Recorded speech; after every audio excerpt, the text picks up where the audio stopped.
Combien se rémunérer en 2026 quand on est dirigeant? La question, elle peut sembler bête. Je vais me rémunérer ce dont j'ai besoin tous les mois pour vivre. Ok. Mais en réalité, il y a des seuils importants à aller chercher. Et dans cette vidéo, je vais vous en donner 4. Et je vous donnerai même à la fin de cette vidéo un cinquième montant bonus qui va vous permettre de sortir de l'argent de la société à moindre coût et légalement.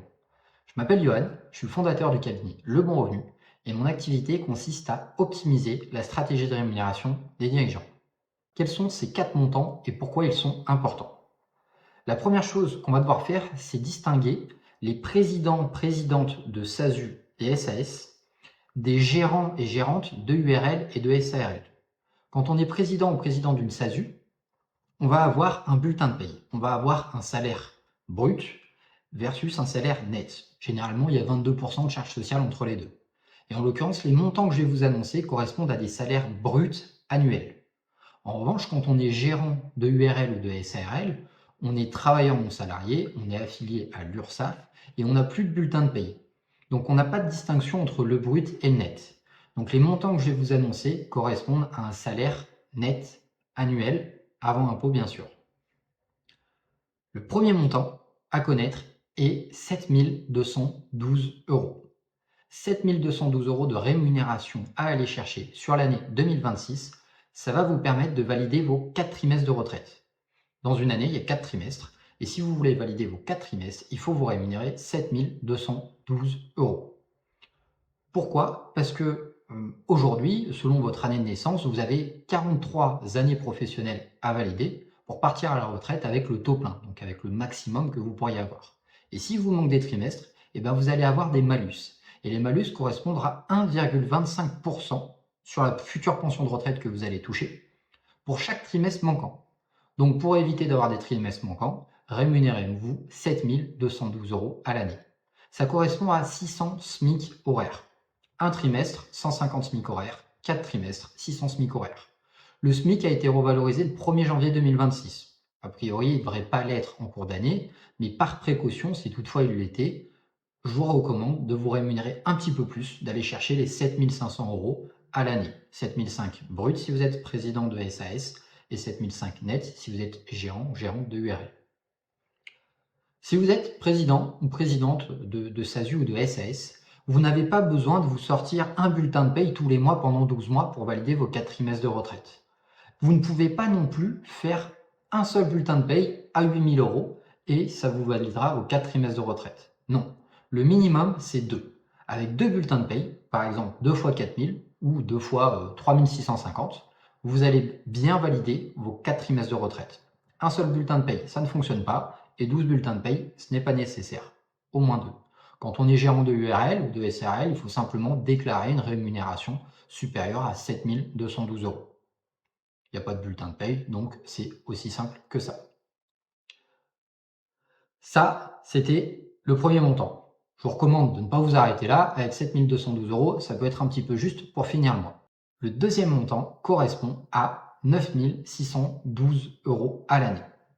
Pourquoi 9 612? Parce que ça correspond tout simplement à 20% du plafond annuel de la sécurité sociale. Le plafond annuel de la sécurité sociale, je vais y revenir après, mais pour l'année 2026, il est de 48 060 euros. 20% de cette somme égale 9 612. En France, si on déclare que des revenus du patrimoine, donc des dividendes, des revenus fonciers, des revenus d'action, des choses comme ça, on va devoir s'acquitter d'une taxe qui s'appelle la taxe PUMA.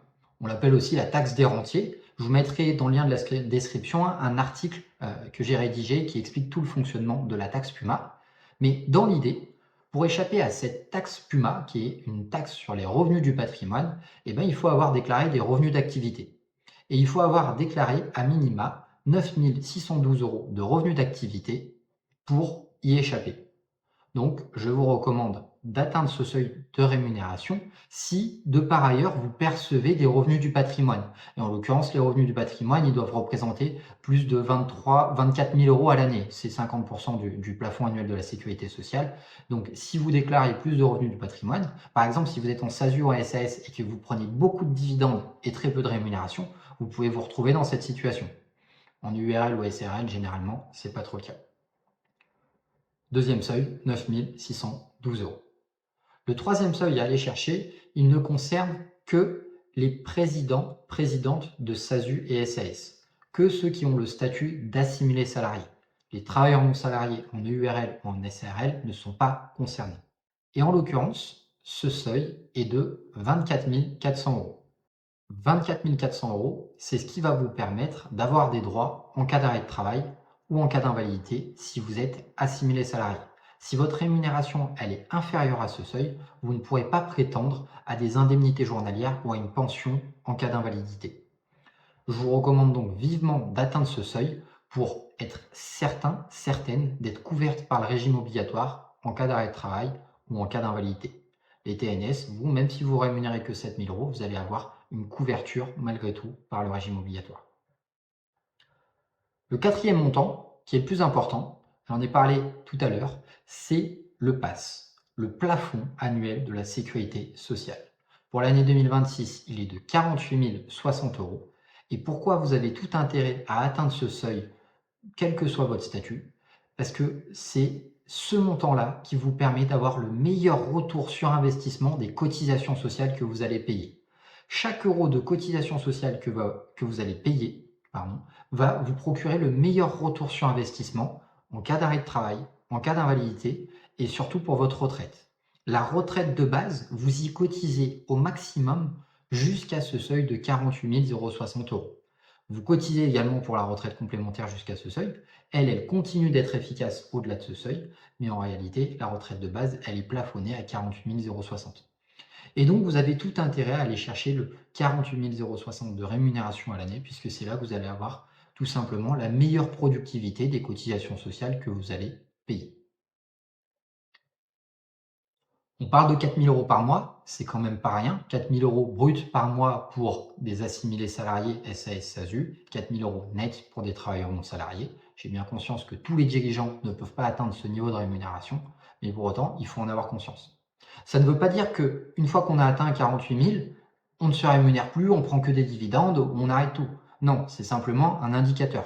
Après, il y a toute une stratégie à avoir entre impôt sur le revenu, impôt sur les sociétés et taux de cotisation sociale.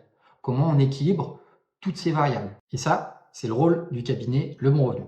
Et je vous mettrai en lien de cette description un agenda partagé qui vous permettra de prendre rendez-vous avec soit moi-même, soit un expert du cabinet qui pourra vous accompagner et vous faire un premier entretien gratuit pour optimiser réellement votre stratégie de rémunération. Et à présent, je vais vous partager le dernier montant qui peut vous être utile si vous souhaitez optimiser encore plus votre stratégie de rémunération. Ce dernier montant, c'est 5 126 euros à l'année. Pourquoi 5 126 euros?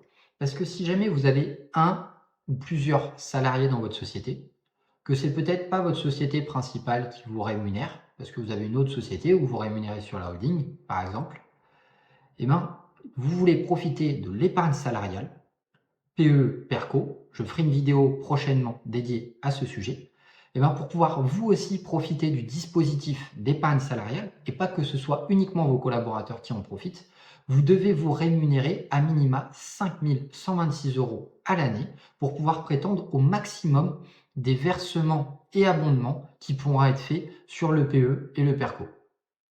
Le PE et le PERCO, c'est simple, c'est le Saint Graal en termes d'optimisation fiscale et sociale.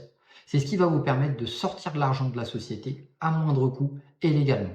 Pas de cotisation sociale, simplement un petit forfait de charge sociale déductible du bénéfice et non imposable à l'impôt sur le revenu à titre personnel. Finalement, on ne peut pas faire mieux. La seule chose, c'est que pour pouvoir en profiter, il faut des collaborateurs et il faut une rémunération minimale. Et cette rémunération minimale, c'est 5 126 euros pour l'année 2026. 7 212 pour valider ces 4 trimestres de retraite, 9 612 pour échapper à la taxe PUMA, 24 400 pour être sûr d'avoir des indemnités journalières et une pension en cas d'invalidité si vous êtes président ou présidente de SAS, et 48 060 euros pour avoir le meilleur retour sur investissement des cotisations sociales que vous allez payer. Et le dernier montant, 5 126 euros si vous voulez déclencher l'épargne salariale et que vous avez des collaborateurs dans votre société. J'espère que cette vidéo vous a plu. Je vous remercie de l'avoir regardé jusqu'au bout. Je vous invite à vous abonner à la chaîne et si vous voulez aller plus loin pour optimiser votre stratégie de rémunération, Je vous mets en lien de cette description un agenda partagé pour prendre rendez-vous et pour une première consultation offerte afin d'étudier votre situation. À bientôt.